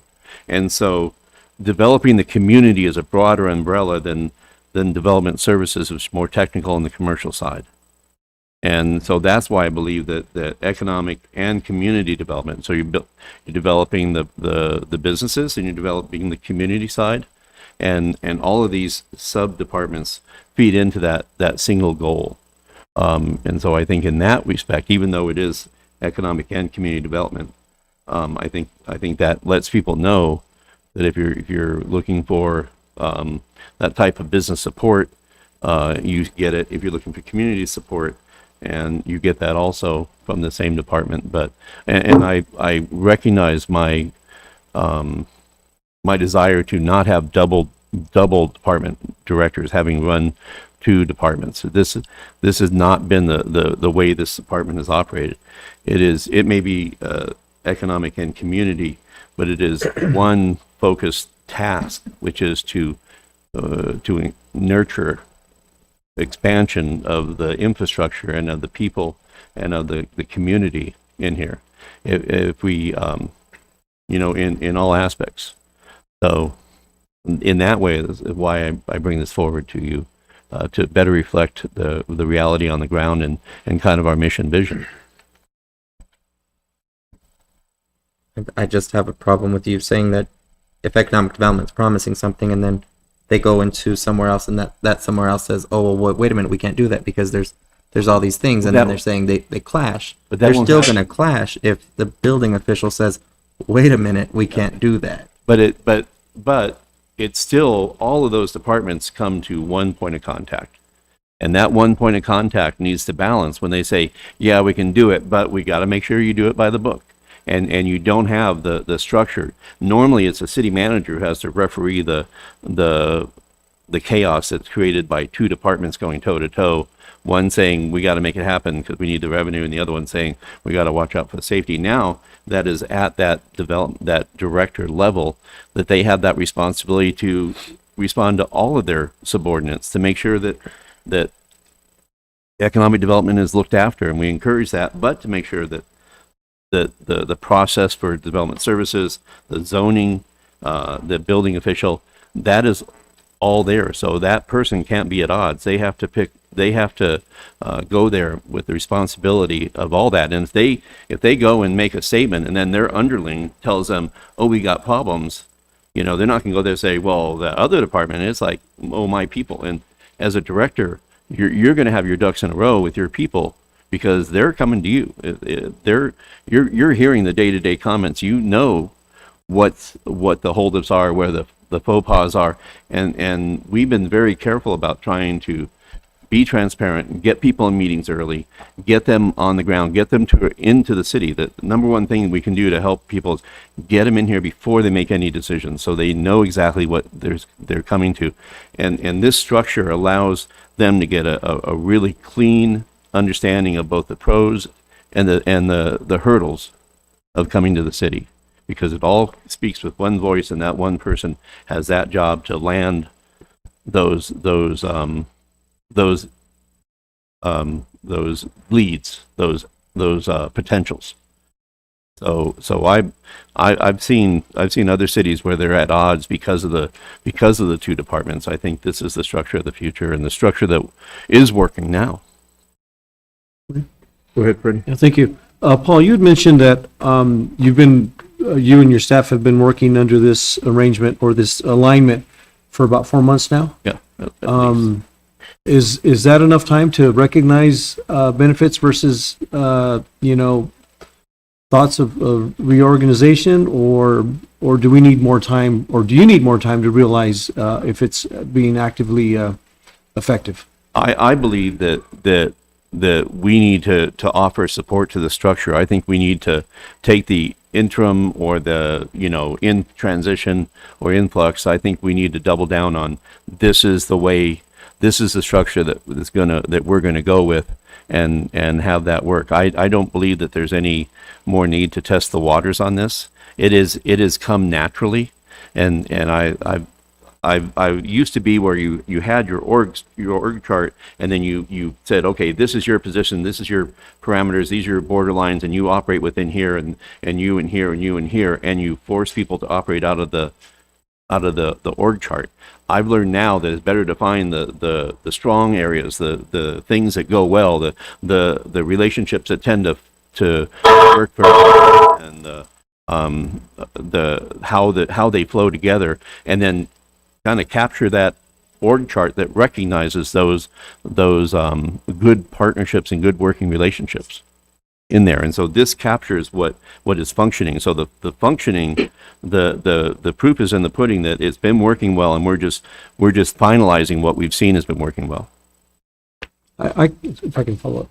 Yeah, I mean, I can just imagine, with all the economic development that this team has been trying to push forward with, and all the potential things that happen.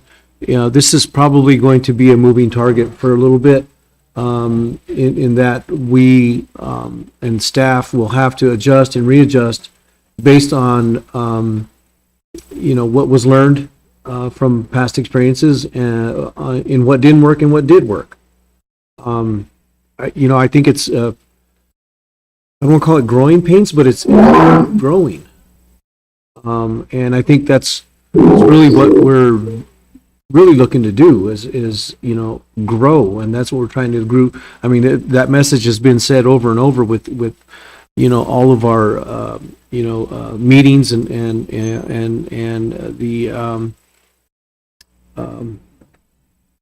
the forethought and all these retreats that we have, that we talk about how we're going to improve and also grow the city in many ways, and a lot of it is creating revenues as well. I've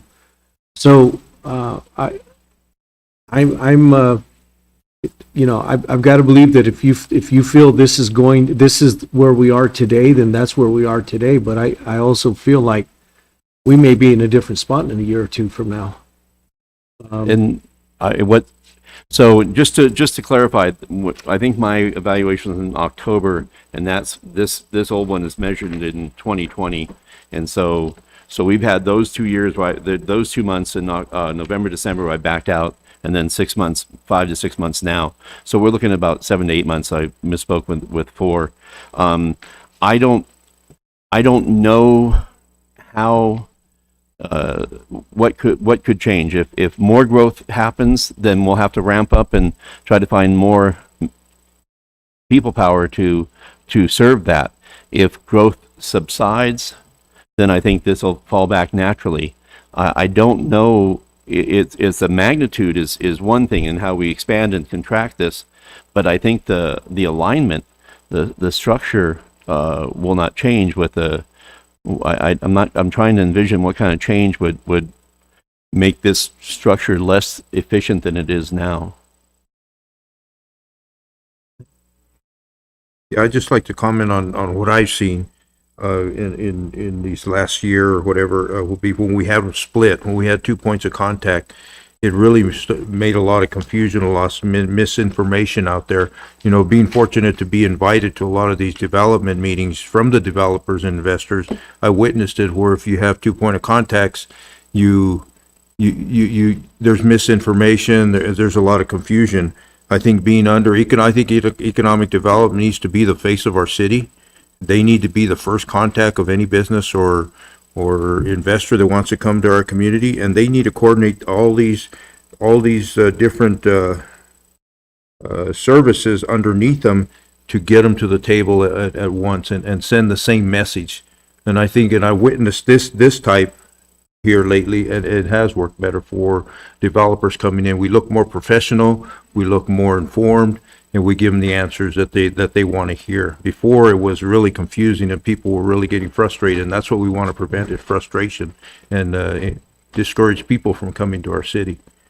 Well, Mr. Mayor, members of council, you know things are going well when the complaints have died down, and the panic meetings and some of the things that we had in the past. We've learned from our experiences. We've gone through a couple iterations. This is not the first shot out of the box, but this is the one that seems to have grown legs and is working well and eliminated the concerns that we had before. And so I wouldn't be recommending that we lock this in if I didn't truly believe that this is the structure of the future for how we deal with those people coming into Globe and looking to develop, invest, partner, or even on the housing side too. I mean, we have so much going on between 2 housing developments that are potential, a lot of buildings, a lot of donations, a lot of just activities that are all interrelated, and that's why the structure keeps those communication faux pas, knowing, keeping everybody on the same page. Not it's that central point of contact reduces and makes us look professional and makes us function and have a better chance of some of these finally clicking and becoming revenue sources for us. I must say it does look a lot more streamlined than the 2020 version.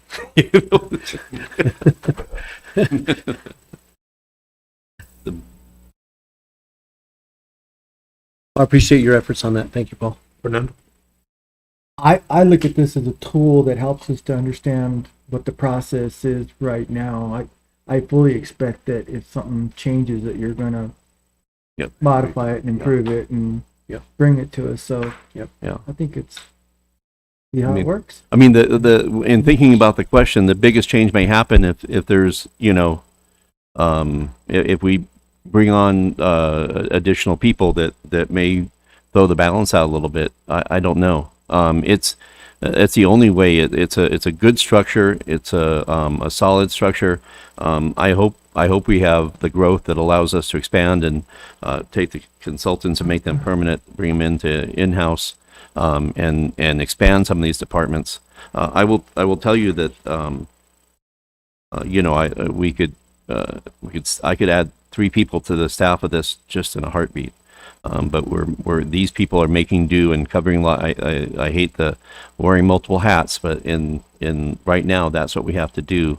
But at least everybody's on the same page, and they're more efficient because they're communicating and they have a single point of contact. And I think that benefits. Comment, Mr. Mayor? Go ahead, Mike.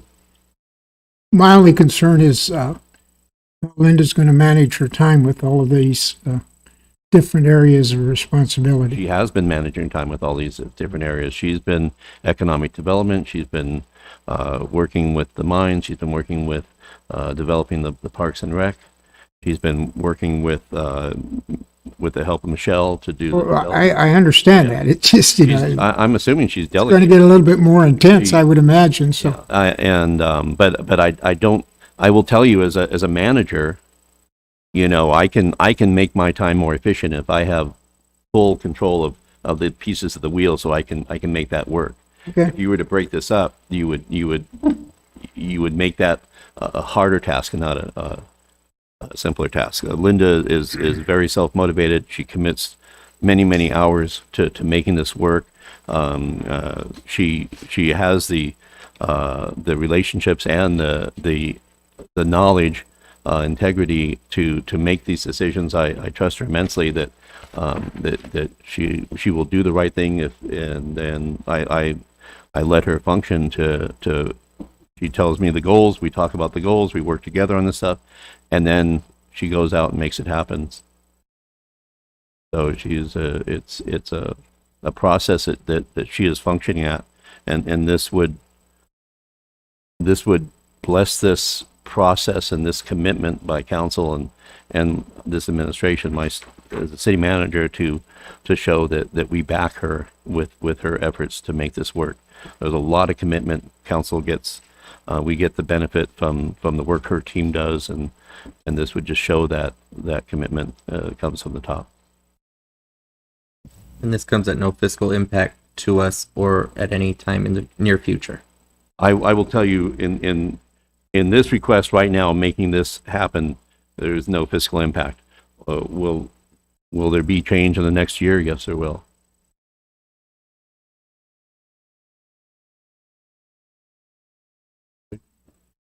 Well, I want to say Linda has really brought this department, economic development department, to a level that I've never witnessed as a council member. And so that's saying something.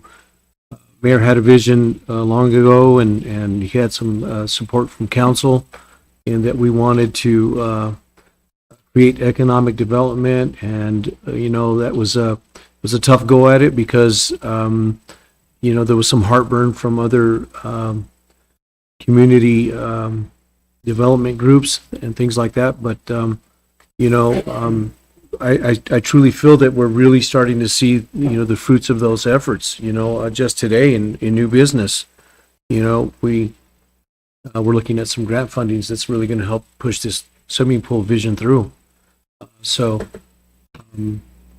I hope that Linda and her department and her staff and the city staff continue to just keep driving and pushing. It takes a lot to be a self-starter, and even more to be an advocate for continuing to push through and kind of break down some of the barriers that have been before us, and creating those alliances and alignments with other groups, other municipalities and government agencies that can help and see what we're trying to do, and it becoming a regional push instead of just a one municipality push. So, hats off to you, Linda, and your staff. Again, to be commended. I just hope that you continue to stay healthy and safe and fresh and strong, and make sure that Paul knows where we need to maybe relook at things if we need to. So thank you for that. I think this is a good moment for Globe, and we're in a good place right now. Coming out of COVID, even navigating through COVID, and being able to still organize and reorganize and stay afloat It's a good time for Globe and the residents, and Paul, you and your staff are to me commended for that. I know this is not easy work. So I just want to make that comment. Thanks, Mayor. Thank you. Mayor and council, just a final thought. I would not be able to achieve what you have asked me to achieve and what I will demonstrate at my next evaluation without this change, with the changes to allow a quality person take over a segment of the operations of a department. We have a police chief who knows what he's doing, and I trust him to make decisions. And we check in and we make sure that we're all in the same with the fire department. We have a director who is excellent and knows how to run a fire department and does that well. We have a public works director that knows more about these functions and the abilities and the staffing, and now we will have a economic community development director that is mastered the ability to bring people in to balance all the pros and cons and deal with the personalities and deal with all of the relationships. And I am here looking for what your priorities are and directing to my staff and to our directors and down through their staff to achieve that. To appoint the conductor, I'm happy to have such experts. And also in finance and clerk and library and engineering. These are people that know much more than me and make me look smart, and I benefit from all of them. But in essence, the city benefits and you benefit by being able to have this team that makes this work. And this is completing that another step in that direction to build a professional, well-run city with high-quality professional people that will meet your expectations and fulfill your priorities. And I apologize for missing some of the other department heads. I was just focused on what we're talking about right now, but you're absolutely right. Jerry Barnes has been, he's a moneymaker.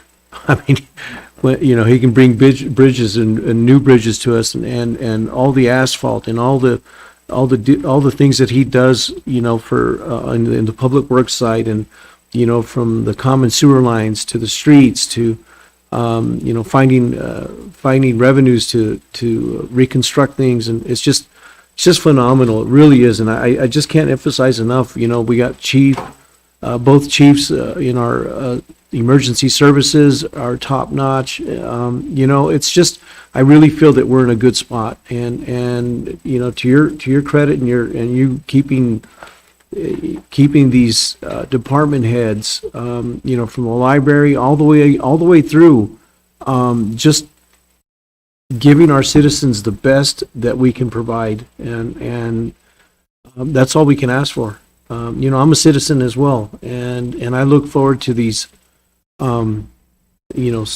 quality of life things that the city brings. So hats off to all of you department heads and sub-department heads and captains and co-captains and cheerleaders and everything, every title you might have. Just continue the good work. It truly is a benefit to your fellow citizens. So, I just can't help feeling it that we're in a really good spot right now. It takes everyone. It takes behind the scenes. It takes the service areas. With HR and the mini legal department under Chris to Tammy and just so many people.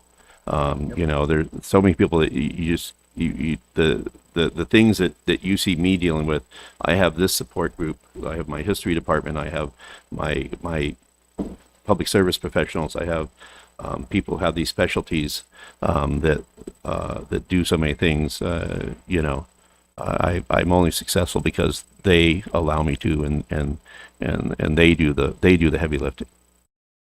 So You bet. In order to be a successful leader, you got to surround yourself with those individuals that strive to succeed, and that's what our staff is right now, and that's why our city is going in the direction it is. My biggest goal sometimes is just to, to encourage them, let them do their thing, and just be that watchful eye, to make sure that it's all syncing together. So. Are we good with adding those two addendums into the budget to be considered for final in 4 weeks? Correct, because of the timing. So it would be a motion to adopt, and with the stipulation of inclusion of the transfer request addendum and the org chart addendum for council approval as part of the tentative budget. So moved. Can we do that without that not being on the Even though this org chart was not added to the agenda? agenda at all, this is brand new brought to us. No, It wasn't in our agenda. correct. It wasn't in the agenda, but So can we add this org chart? Oh, yeah. even though it wasn't in the No, agenda. this is you're blessing an item that is impactful on the budget just because of the way the structures are put together, the titles. It's incorporated as part of. Jeannie will have to make changes to the budget because of this. So it is part of the budget and included. Now, the fact that I didn't get this, I was working on this at 4:45 today, and that was why it wasn't included in there. If you'd like to, yes. Okay. And we're not actually approving it tonight, we're adding it to the Right. be approved in the future. Yeah. Consideration. Yeah, again, this, yes, absolutely, it won't go into effect until the 28th when it is approved as the final. Okay. Okay, we have a motion second to add these addendums for consideration for, I think it was Mike, or Freddie did. So these will be considered for future approval in our final budget process. Yes. Any further discussion? All those in favor say aye. Aye. Any opposed, nay? Motion passed. And just note, we will have a full org chart in the final budget. Okay. Which will reflect this. We have a motion for adjournment. Motion made. Second. Motion is second for adjournment. All those in favor say aye. Aye. Any opposed, nay? Meeting adjourned. Thank you for attending.